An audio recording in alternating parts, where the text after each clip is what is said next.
حضرت سلمان فارسی رضی اللہ تعالیٰ عنہ فرماتے ہیں کہ جب ہم گھر سے نکلنے لگے نا تو اللہ کے محبوب صلی اللہ علیہ وسلم فرمانے لگے کہ سلمان ذرا جلدی چلو، ایک بہت بڑا ضروری کام ہے۔ اللہ کے محبوب صلی اللہ علیہ وسلم تیز قدموں کے ساتھ جب ایک گلی سے گزر کے دوسری گلی میں پہنچتے ہیں تو دیکھتے ہیں کہ راستے میں ایک بوڑھی عورت کھڑی ہے، رو رہی تھی اور اس کے کپڑے بھی پھٹے پرانے تھے۔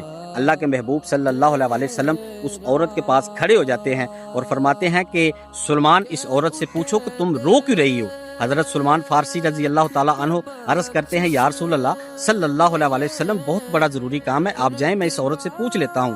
قربان جاؤں، اللہ کے محبوب صلی اللہ علیہ وسلم فرمانے لگے کہ سلمان اس کی آنکھ سے جو آنسو نکل رہا ہے نا، اس سے بڑا اور کوئی ضروری کام نہیں ہے۔ اللہ کے محبوب صلی اللہ علیہ وسلم فرمانے لگے کہ تم رو کیوں رہی ہو؟ وہ عورت عرض کرنے لگی یا رسول اللہ صلی اللہ علیہ وسلم بوڑھی ہو چکی ہوں، غریب ہوں، تھک چکی ہوں، گھر سے 5 دینار کا تیل لینے آئی تھی، زمین پر گر گیا اور سارا ضائع ہو گیا۔ اللہ کے محبوب صلی اللہ علیہ وسلم فرمانے لگے بلال ذرا جلدی جاؤ، گھر سے 5 دینار لے کے آؤ اور اس عورت کو تیل لے کے دو۔ جب اس عورت کو تیل لے کے دیا تو وہ پھر سے رونے لگی تو اللہ کے محبوب صلی اللہ علیہ وسلم فرمانے لگے کہ اب تم کیوں رو رہی ہو؟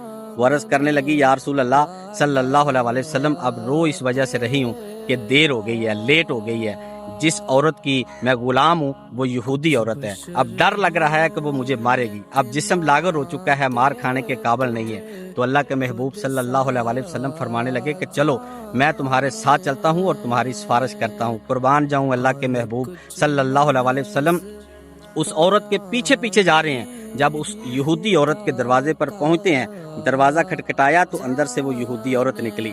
اللہ کے محبوب صلی اللہ علیہ وسلم کا جب چہرہ انور دیکھا تو دیکھتی رہ گئی۔ اللہ کے محبوب صلی اللہ علیہ وسلم فرمانے لگے کہ یہ کمزور تھی، تیل لے لیا تھا، نیچے گر گیا اور سارے کا سارا ضائع ہو گیا، اس لیے لیٹ ہو گئی ہے، تو اس کو مارنا نہیں ہے، میں اس کی سفارش کرنے آیا ہوں۔ اللہ کے محبوب صلی اللہ علیہ وسلم اتنا کہہ کے جب چلے گئے تو وہ پیچھے سے یہودی عورت حضرت بلال رضی اللہ تعالیٰ عنہ سے عرض کرتی ہے کہ یہ کون ہے؟